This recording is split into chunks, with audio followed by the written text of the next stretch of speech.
दिनै जोङो बेयाव बेखौ संकस लामा होननानै जोंनि PWD रडनिफ्राय नामाकरण खालामनाय जायो। रायमनानिफ्राय लानानै ओरै चौधुरी घाट होननाय दङ।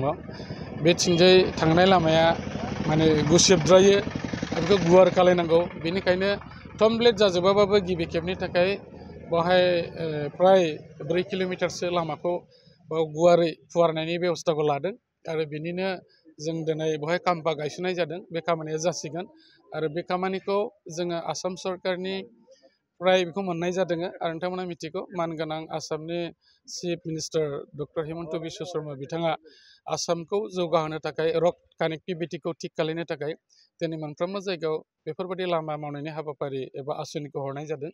थिग बेबायदिनो बाव मुख्यमन्त्रि उन्नत फकिफोर निर्माण आसनि जायखौ RIDF होननानै बुंनाय जायो। बे 2003-2004नि बे स्किमा दा बेखौ मावफुंनो थाखाय आखायाव लाबाय आरो जोङो बेखौ स्पष्टभाबै बुंनो हायो। आथिखालाव बिटिआरनि चिफ मानगोनां प्रमद बर'आ दैदेननाय बे बिटिआर सरकाराबो गोबां हान्था मेलाखौ मोजां खालामनो थाखाय लामा मावफुंनाय जाबाय आरो दासिमहालागै बे 5 बोसोर कमप्लिट जानो बिदिनो 5-6 मास दंबावो। दा बेखिनि समाव जोङो 1600 किल'मिटारनिबो बारा लामाखौ दिनै मावफुंनो हाबाय आरो बेयो मोनसे रेकर्ड होननानै बुंनांगोन।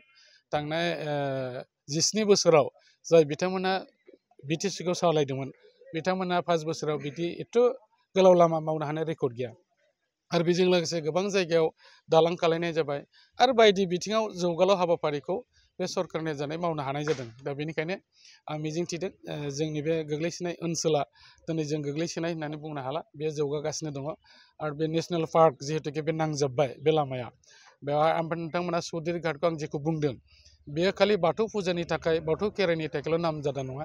बे जाबाय बर' हारिनि जारिमिननि बर' राजानि जारिमिन मोनसे गोनां बे थावनि। दा बेयाव बोसोरे मोनसे बाथौ खेराइ खुंनाय जायो आरो बे खुंनायजों लोगोसेयै बेवहाय गुबुन गुबुन हादोर खालि भारतबर्सनि नङा बांलादेशनिफ्राय फैयो, लोगोसे नेपाल हादोरनिफ्राय फैयो, गुबुन गुबुन जायगानिफ्राय फैनानै बेयाव नायफैयो आरो इभेन्ट गुबुन गुबुन माने इउर'पियान कान्ट्रिनि मानसिफ्राबो फैनानै बे ओनसोलफोरखौ नायदिंफैयो। गतिके बे लामाया जोंनि थाखाय बिराद इम्परटेन्ट। जिखिनि लामा दं बे मोजाङानोमोन, नाथाय बे सेबद्रायैखाय बेखौ वाइडेनिं एबा फुवारनाय होनाय जादों आरो बे लामाखौनो जों दिनै बेखेवनायनि बे हाबाफारिखौ लानाय जादों। नोंथांमोना